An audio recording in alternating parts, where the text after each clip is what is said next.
Well, joining me now for a look at how local markets are faring on closing bell is Chris Gilmour, who's investment analyst at Absa Investments. Hi, Chris. The word record has come up a lot in the last few weeks on the show, and you think, well, how much longer can this go on? But records are there to be broken. It depends which one you're looking at, the 40, the top 40, or the Aussie as a whole. But a pretty mixed picture here, so it looks as if it's a breather, and perhaps the market just calming down, maybe a couple of individual shares active.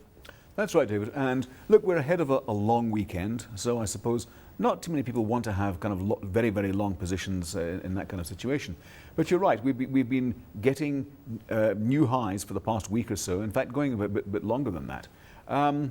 What I find a little bit concerning, and I've mentioned it on a number of these shows, is that you have these near record highs or record highs, and yet the underlying economic fundamentals in South Africa and in the rest of the world are really not very good at all. So you have this disconnect. Maybe what it's saying is that come the new year, once we start getting into Jan, Feb, March, and we start seeing some better economic performance coming out of the US and hopefully even Europe, we're starting to see nascent signs of an improvement there. Well, here's an essay topic for a third-year economics student to discuss. And one of our commentators the other morning, Ruben Beelders, who joined us from Cape Town, he said, the market is not telling us about now, it's telling us about what it thinks will happen in 9 months' time. Yes. Now that would fit in with your thesis of broadly, fiscal cliff, there will be some kind of accommodation, encouraging noises from France. Europe can't really get worse, a couple of encouraging signals, noises and so on. So maybe the market taking all this is saying in 6 to 9 months' time, there's going to be more to run. I think that's right. And the market has always been a barometer of what is likely to happen 6, 9 months, maybe a year, maybe even longer. And maybe at this time it's longer as well. We're in different economic times now, very, very different to what we've seen in many, many years. So I think what it's saying is that although it's very, very difficult to discern a clear path as far as the underlying economies are concerned, the markets are taking a different view. Bear in mind also, there's an awful lot of cheap money sloshing around the world. And to quote a former dead Prime Minister, the alternative is too ghastly to contemplate, to going into very, very low interest-bearing securities. So I think foreigners particularly are seeing our market, not just on the bond side, but seeing a lot of these blue-chip companies up there that are green today and have been for a while, offering good dividend yields. They're actually very, very good indeed. And it's not just a South African phenomenon. We've also had the discussion, and this is where South African companies are uniquely placed, the African growth story. And their particular companies, they do different things, conditions in different countries are different, but those who've explored properly and are doing the right things, they might be mature in their markets here, but huge potential. Absolutely, and it's right on our doorstep. I mean, to take one classic example, SAB Miller.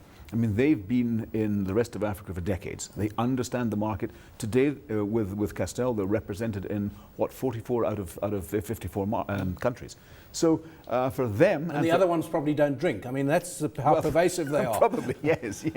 So SAB Miller and a great number of other South African companies extremely well placed to participate in that growth you're talking about. And we're talking really strong growth here in many of those instances. But we've had some funny stories with particular individual companies. And I think at times like this, you do take a special interest in individual companies, and quite a lot of money can be made.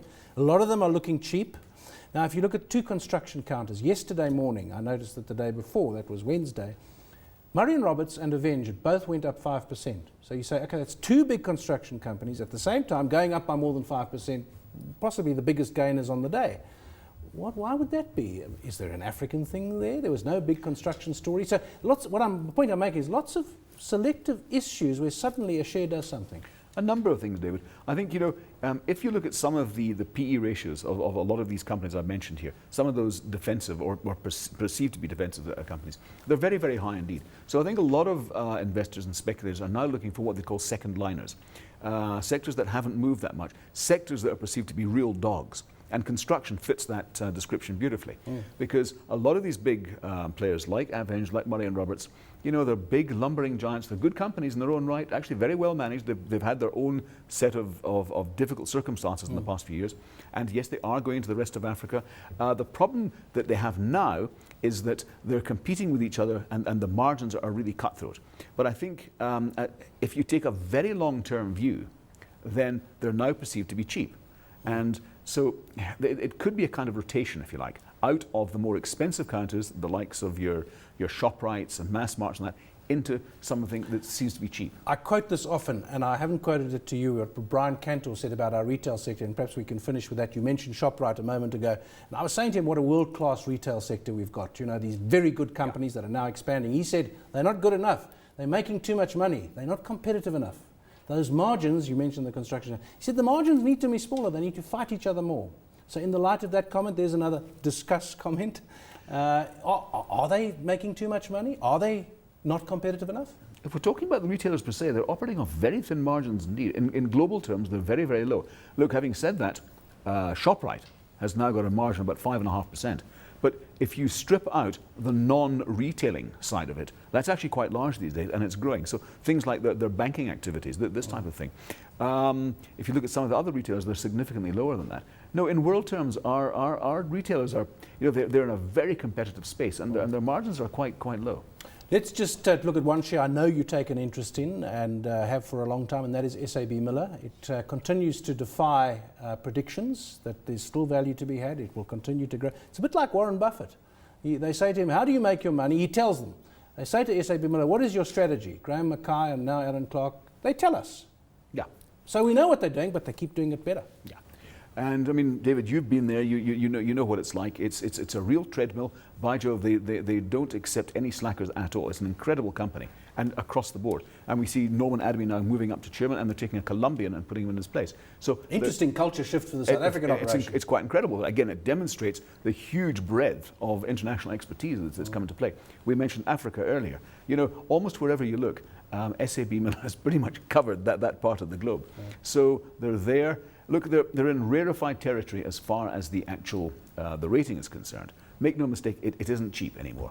But having said that, it's in my opinion, it's unlikely to get an awful lot cheaper in the foreseeable future.